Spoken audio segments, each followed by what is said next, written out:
ہوں کہ کشمیر والے معاملے میں تھوڑی گفتگو کر لیں کہ 2015 کشمیریوں کے لیے کوئی اچھی خبر لائے گا۔ دیکھیے صاحب، اب انہوں نے تو یہ پالیسی اختیار کر رکھی ہے کہ آپ کو وہ کہتے ہیں کہ صاحب ایک کی جگہ 2 گولی چلاؤ، ایک کی جگہ 2 کو مارو،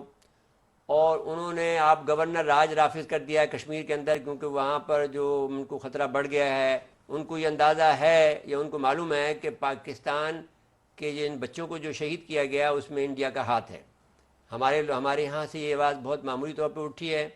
اس کے بعد میں انہوں نے اب یہ جو صورتحال کو کنٹرول کرنے کے لیے کشمیر کے اندر شاید ان کو وہ بڑی تعداد کے اندر اب ووٹ نہیں ملے ہیں جتنا کہ ان کا خیال تھا کہ امریکہ یعنی انڈیا جو ہے وہاں پر اپنا بی جے پی کی حکومت لے آئے گا اور جو سیکشن 70 ہے 370 ہے اس کو ختم کر کے اور اس کو آزادی کا اعلان کر دے گا، یعنی کشمیر کی جو اسپیشل اسٹیٹس ہے اس کو کر کے انڈیا کے ساتھ اعلان کر دے گا۔ وہ شاید اس کو نہیں ملا ہے، تو اس لیے اس نے وہاں پر گورنر راج نافذ کر دیا ہے۔ تو اب اس صورتحال کے اندر آپ دیکھیں گے کہ یہاں کشمکش بڑھے گی، اور اس کے اندر جو میں نے سارے مسلمانوں نے، انڈیا کے سارے مسلمانوں کو اب یقین ہو گیا ہے۔ ایک تو وہاں پر جو میں نے ہندو بنانے کی مہم چلی ہوئی ہے اس نے مسلمانوں کو بہت ناراض کیا ہے اور کھل کے وہ لوگ سامنے آ گئے ہیں۔ دوسرا پھر اب کشمیری بھی سمجھ گئے ہیں کہ یہ وقت ہے کہ اگر یہ آدمی اگر یہ پاگل ایکچولی اگر آپ دیکھا جائے تو کوئی سینسیبل آدمی نہیں ہے۔ اگر میں اپنی ٹیلی ویژن کے حوالے سے کوئی میں لفظ خراب نہ کہوں تو میں یہ کہوں گا کہ سینسیبل اور ڈپلومیٹ تو بالکل ہی نہیں ہے۔ وہ اپنے آپ کو ایک علاقے کا بدماش بنا کے طور پر پیش کرنا چاہتا ہے، جو کہ وہ ہے نہیں۔ ہمارے پاس جو طاقت ہے، ہمارے پاس جو صلاحیت ہے، جس کا جو میں نے اظہار آپ کو یاد ہوگا جنرل پرویز مشرف کے سامنے کیا تو انہوں نے خود تعریف کی کہ آپ کو بہت معلومات ہے۔ اس کا مطلب ہے تصدیق کی انہوں نے as a chief of army staff, as a president جو رہے ہیں کہ بھائی جو ہم کہہ رہے ہیں کہ بھائی ہمارے پاس اتنی طاقت ہے، اتنی پریسائز طاقت ہے، ان سے ہم نے کہا کہ ہم جہاں بھی ان ٹھکانے میں ماریں گے وہ لگیں گے۔ اور ہم نے جو اٹامک لڑائی کا جو تھریش ہولڈ ہے، یعنی جس کو اٹامک لڑائی کہا جا سکتا ہو، اس کو نیچے گرا دیا ہے۔ مثال کے طور پر ایک کیا ہم نے ٹیکٹیکل وار ہیڈ ایسے بنا لیے ہیں کہ جس میں کہ انڈیا اگر کوشش کرے گا 8 جگہوں سے ہمارے گھسنے کی، جو ہمارے کمزور علاقے ہیں، جیسے مثال کے طور پر آدمی کا کمزور علاقہ جو ہوتا ہے کمزور بیلی ہوتا ہے، پیٹ ہوتا ہے، یہ بالکل یعنی اس میں ہڈی نہیں ہوتی ہے، تو لوگ عموماً گھسے ماریں گے، یہاں مارتے ہیں، یا پھر جو جگر پہ لگے، تو ہماری ساؤتھ بیلی 8 ہے تو اس میں گھسنے کی کوشش کر رہا ہے، لیکن ہمارے پاس ٹیکٹیکل اٹامک وار ہیڈ ہیں، ہمارے پاس ٹیکٹیکل میزائل ہیں، ہم ان کے ذریعے سے اس کا بھاپ میں بدل دیں گے، ان کے تمام مشینوں کو، ان کے لوگوں کو جو ہم پہ حملہ آور ہوں گے۔ تو ایسا نہیں ہے، لیکن اس لحاظ سے جو آپ کے سوال کا جو جواب ٹو دا پوائنٹ یہی ہے کہ کشمیر کی جنگ آزادی کو مہمیز ملے گی، اور جو انڈیا کے اندر مسلمانوں کے اندر کے جو جنگ ہے وہ مسلمان جو ہے وہ اٹھ کھڑا ہوگا، اور انڈیا کے اندر ایک نیا پاکستان جو ہے وہ معرض وجود میں آئے گا۔ آج نہیں، 10 سال بعد میں، 20 سال بعد میں، 15 سال میں مسلمانوں کی یہ تاریخ ہے کہ 7 سال میں ملک بنا لیتے ہیں۔ تو اگر وہ یکجا ہو کر اٹھے، جو کہ 25 کروڑ کے قریب ہیں، اگرچہ وہ تمام ملک میں پھیلے ہوئے ہیں، لیکن اتنے تو ہیں کہ ان کو بے چین کر سکتے ہیں، ان کو عدم استحکام کا شکار کر سکتے ہیں، اتنے تو ہیں۔ کوئی کہتے ہیں کہ دنیا کی کتنی طاقت بھی آ جائے،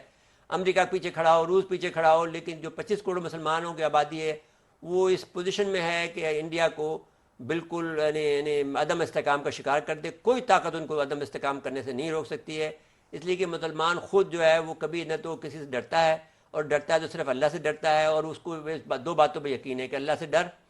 اور وہ اگر کسی اچھے کام کے لیے کر رہا ہے تو جنت میں جائے گا، اور وہ شہید ہوگا، شہید ہونے کا کوئی اس کا حساب نہیں ہوتا ہے۔ تو 2 قوتیں ان کے پاس ایسی ہیں، اور وہ کسی کے آگے سر نہیں جھکاتا ہے۔ ہم انڈیا میں بہت کچھ کر لیا ہے۔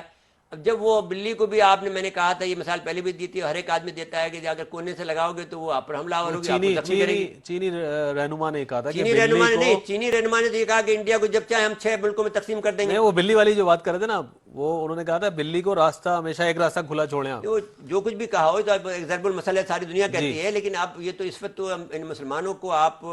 کونے پہ لگا رہے ہیں نا، تو پھر مسلمان تو بلی نہیں ہے نا، مسلمان تو شیر ببر ہے۔ تو وہ انڈیا کا مسلمان ہو یا یہاں کا مسلمان ہو، خطرناک ترین دنیا کے جو ممالک بتائے گئے ہیں جس میں انڈیا کو شامل ہونا ہے، لیکن 10 ممالک جو بتائے ہیں اس میں جو ہمارا 8واں نمبر ہے، عراق کا پہلا، نائجیریا کا دوسرا، صومالیہ کا تیسرا، افغانستان کا چوتھا، اور یمن کا 5واں، شام کا 6واں، اور لیبیا کا 7واں، 8ویں ہم، مصر، اور پھر کنیا۔ یہ 5 ممالک اس بتائیں اتفاق سے پانچوں کے پانچوں یعنی 10 کے 10 جو ہیں مسلمان ممالک ہیں، لیکن یہ سب کچھ امریکہ کیا درا ہے، اس لیے کہ ایک تو یہ ہماری معدنی دولت ہے۔ اب سوال یہ ہے کہ اب ہمیں کیا کرنا ہے، وہ اس لحاظ سے ہم چین کے ساتھ جڑے ہیں، اور لیکن یہ بات بھی دیکھنا پڑے گا کہ امریکہ کی جو لڑاکا صلاحیت ہے، جو امریکہ کی جو ان کے پاس گیجٹس ہیں، جیسے کہ منجمد کرنے والے گیجٹس ہیں، وہ رشیا کے پاس بھی ان کا بھی ایک جہاز جو ہے ان کا منجمد کر دیا تھا، وہ بیچارے روتے پھر رہے ہیں۔ اور آج کا نان کائنیٹک وار جسے کہتے ہیں، اور پھر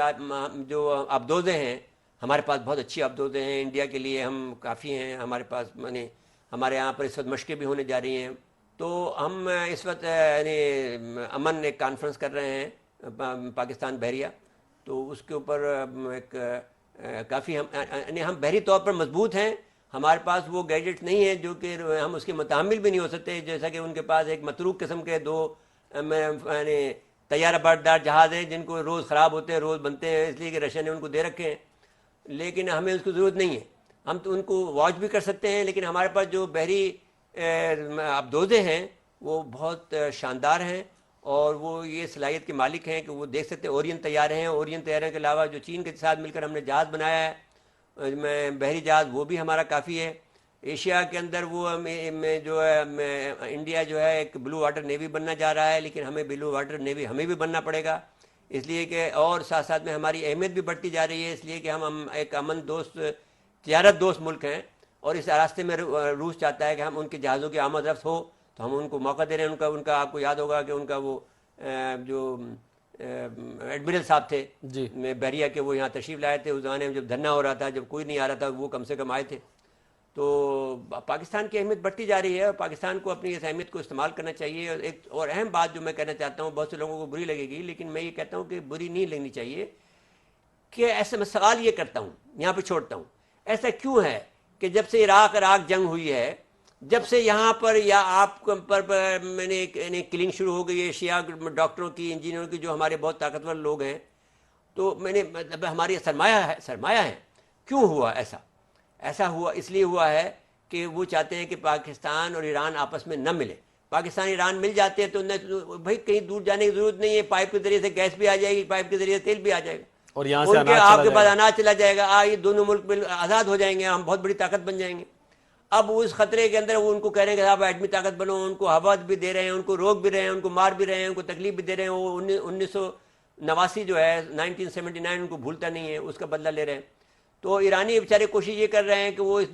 تنہائی سے نکلیں، کیونکہ اب تنہائی کا یہ عالم ہے کہ پاکستان بھی ان کا ساتھ نہیں دے پا رہا ہے، روس بھی ان کا ساتھ نہیں دے پا رہا ہے، دیتا ہے پیچھے ہٹ جاتا ہے، کہتا ہے مسلمان ملک کے آخرکار میں۔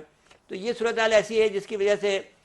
پاکستان کو کوئی بڑا کردار ادا کرنا ہے، جیسے کہ میں نے جنرل پرویز مشرف سے کہا تھا کہ بھائی آپ کو کوئی اپنا دائرہ اثر بنانا چاہیے، ایٹمی قوت کا۔ ایٹمی، جی ہاں۔ میرے صاحب پروگرام کا وقت ختم ہوا۔